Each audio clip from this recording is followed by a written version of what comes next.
దాడులు, వైద్యులపై దాడులు, వైద్యులపై దాడులు.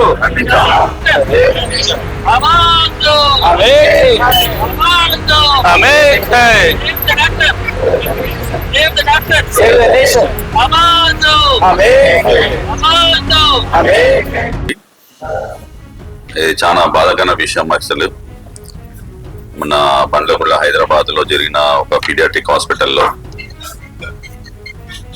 డాక్టర్ మీద అమానుషంగా దాడి చేయడం జరిగింది.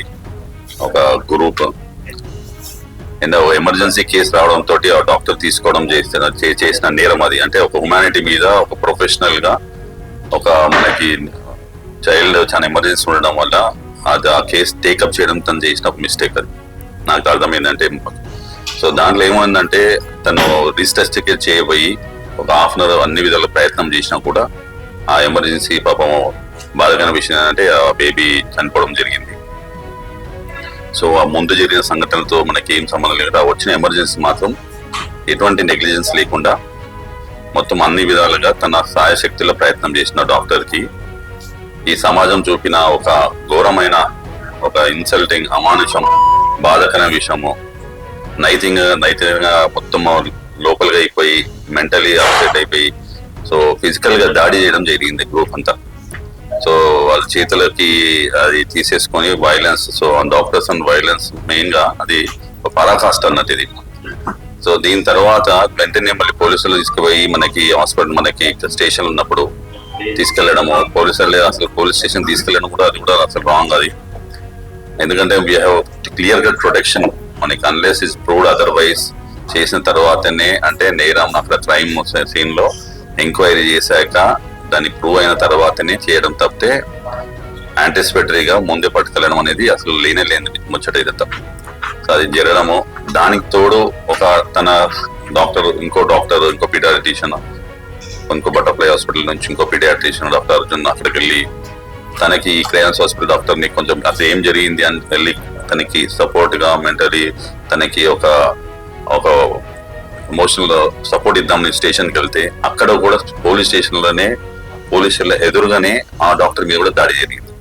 అంటే ఈ ఎటువంటి సంబంధం లేకుండా కూడా ఇది ఎంత అమానుషం అని అర్థం చేసుకోవాలి.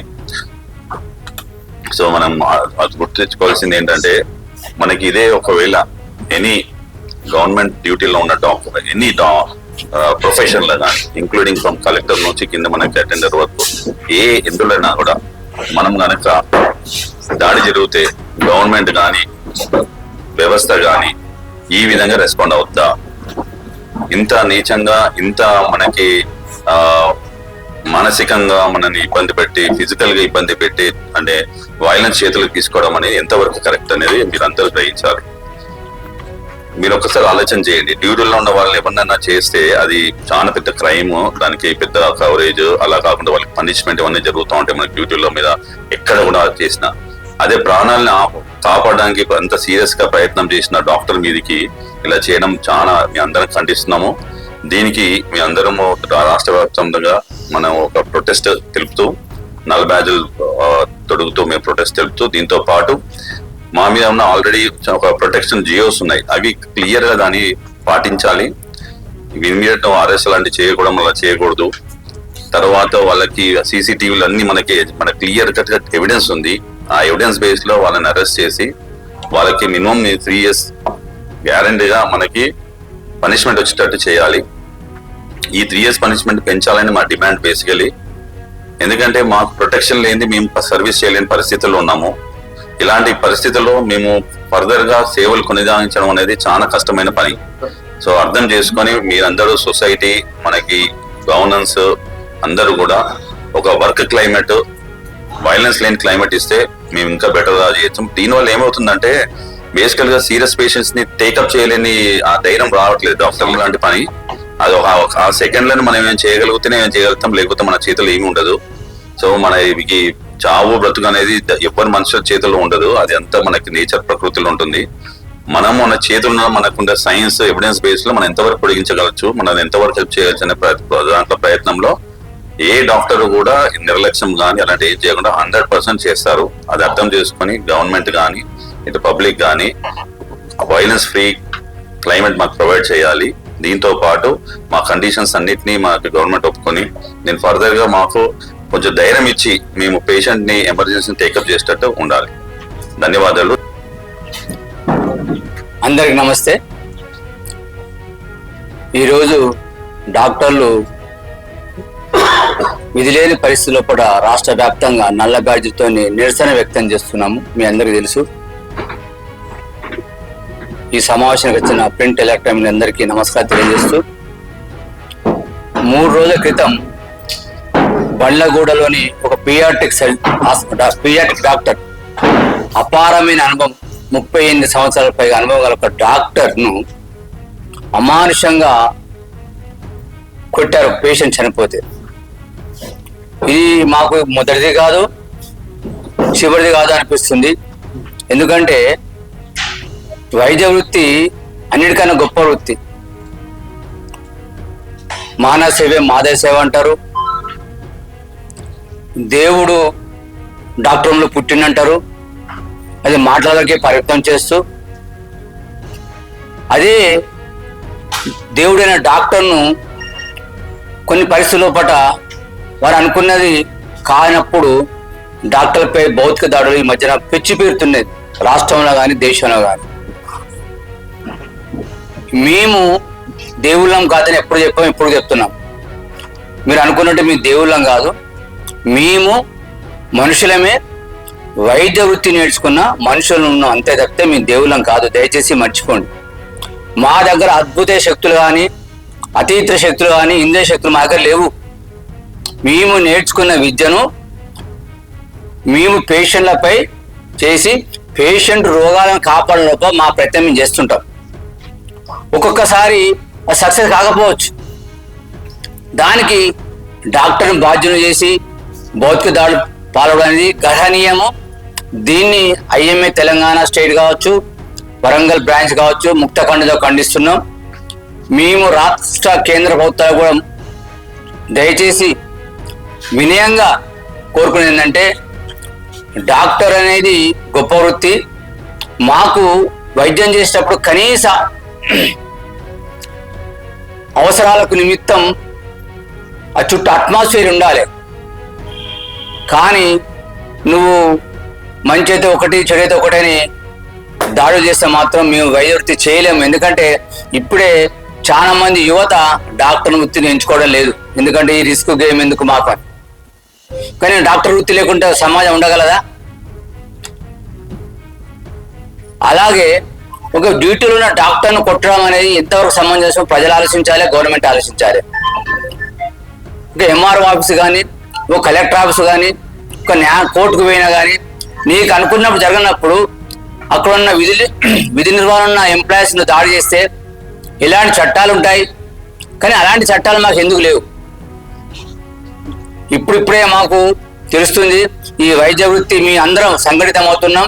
భవిష్యత్తు లోపల ఇలాంటి దాడులు జరిగితే మాత్రం తీవ్రమైన ప్రతిఘటన తప్పదు. ఎందుకంటే జనరల్గా మేము ఈ టైంలో పెట్టుకున్నది ఏంటంటే, కొంచెం ఊళ్ళోకి వెళ్ళి మా దగ్గర ఓపీలకు వస్తుంటారు, 10:30, 11కి వస్తుంటారు. వాళ్ళు వివిధ అనారోగ్య పరిస్థితులకు వస్తుంటారు. మీ ఒక్కరోజు స్టాప్ చేస్తే ప్రపంచం ఆగిపోతుంది. గుర్తుంచుకోండి మిత్రులారా. డాక్టర్ అనే వ్యక్తి వైద్యం చేయకుండా స్టెప్ డౌన్ చేస్తే మాత్రం ప్రపంచం ఆగిపోతుంది. మా యొక్క మంచితనాన్ని మీరు బలహీనతగా తీసుకొని దాడులు చేస్తే మాత్రం మేము ప్రతిఘటిస్తాం భవిష్యత్తులో కూడా. అలాగే రాష్ట్ర కేంద్ర ప్రభుత్వాలకు సవినయంగా మరొక్కసారి మనవి చేసుకుంటున్నాం. మీకు ఇలాంటి దాడులో పాల్పడిన వారిని 24 గంటల పాటు అరెస్ట్ చేసి కఠినమైన చర్యలు తీసుకుంటే తప్ప ఈ భారతదేశంలో కానీ తెలంగాణలో కానీ వైద్య వృత్తి బతకదని చెప్తూ ఈ అవకాశం జరిగి ధన్యవాదాలు. జై ఐఎంఏ. 2008 ముందు కూడా ఇట్లా భౌతిక దాడులు జరుగుతూ ఉంటే ఆ పేషెంట్ వచ్చినప్పుడు మాకు నిబ్బరం ఉండాలి. ఈ పేషెంట్ ట్రీట్ చేస్తే బాగుపడుతుందని మేము ఎంతో శ్రమపడి చేస్తాము. ఇలాంటి ఇన్సిడెంట్ జరిగితే ఏ పేషెంట్ కూడా మేము తీసుకోలేని పరిస్థితి ఉండింది. ఒకప్పుడు ప్రతి కేసులు మేము హైదరాబాద్ పంపించే పరిస్థితి ఉండే. మాకు ధైర్యం, భరోసా కనుక ఇవ్వగలిగితే మేము ట్రీట్ చేయడానికి అవకాశం ఉంటుంది. అందులో పీడియాట్రిక్ ఎంత సెన్సిటివ్ ఉంటుంది. చిన్న పిల్లల్ని బతికించడం అనేది ఎన్నో ప్రాబ్లమ్స్ ఉంటాయి. ఆ పేషెంట్ వెంటిలేటర్ పెట్టి ట్రై చేస్తున్న దాంట్లో ఒక కేసు డెత్ అయినంత మాత్రాన మీద పడి దాడి చేయడం అనేది అమానుషం.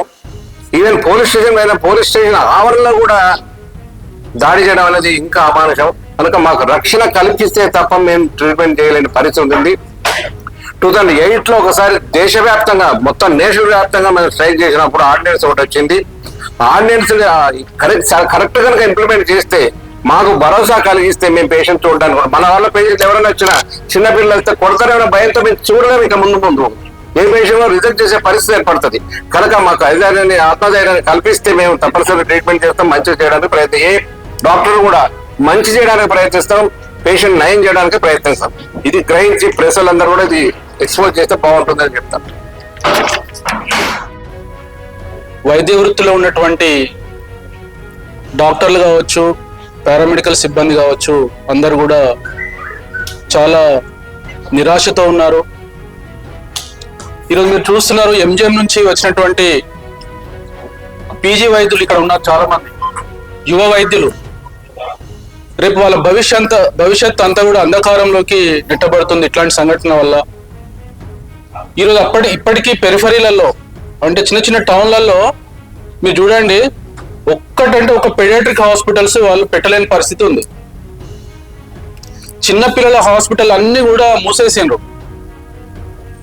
పర్కాల్ అయితేమి, జనగాం అయితేంది, నర్సంపేట అయిపోయింది, భూపాలపల్లి అవుతుంది.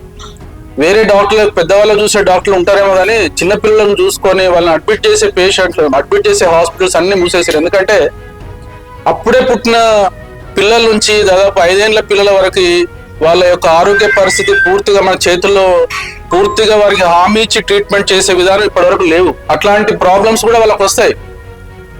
సో అట్లాంటి వాటిని కాపాడే పరిస్థితులలో చనిపోవడం అనేది జరుగుతుంది. అప్పుడు చాలా ఎమోషన్ కు గురయ్యి ఆ మృతి చెందిన ఆ బిడ్డ బంధువులు కావచ్చు, తల్లిదండ్రులు కావచ్చు, మరి ఆ హాస్పిటల్ మీద దాడి చేయడం అనేది జరుగుతుంది. ఇట్లాంటివి జరగకుండా ఉండాలంటే ఫస్ట్ ఆఫ్ ఆల్ ప్రజలందరూ కూడా తెలుసుకోవాల్సినటువంటి విషయాలు చాలా ఉన్నాయి. మేము దాన్ని ఎప్పటికప్పుడు చెప్తున్నాం కూడా. సో దయచేసి ఇట్లాంటి దాడులను ఇప్పటికైనా ఆపండి.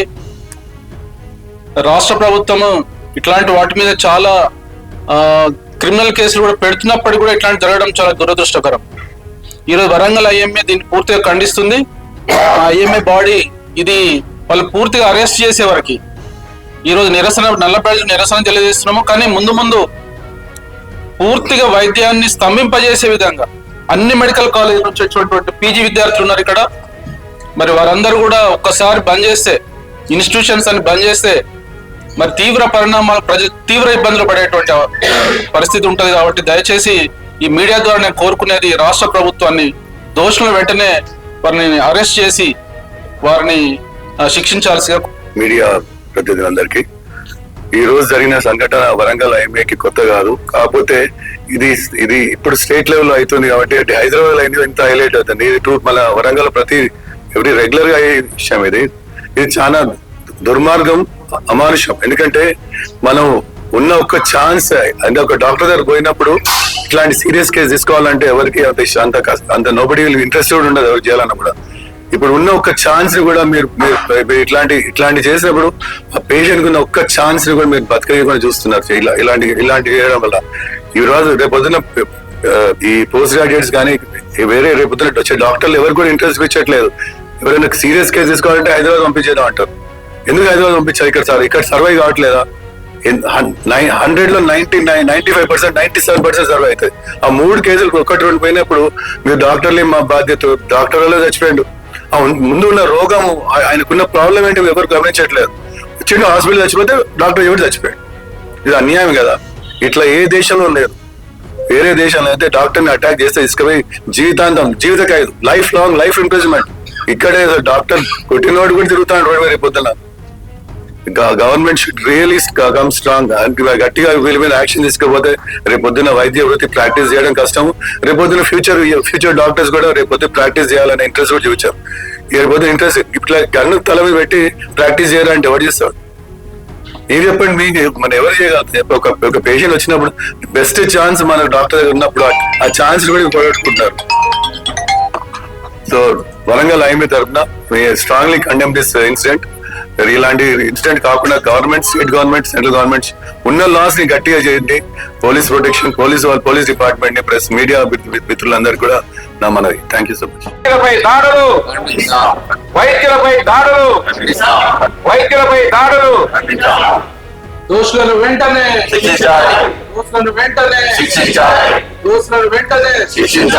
అరెస్ట్ చేయాలి.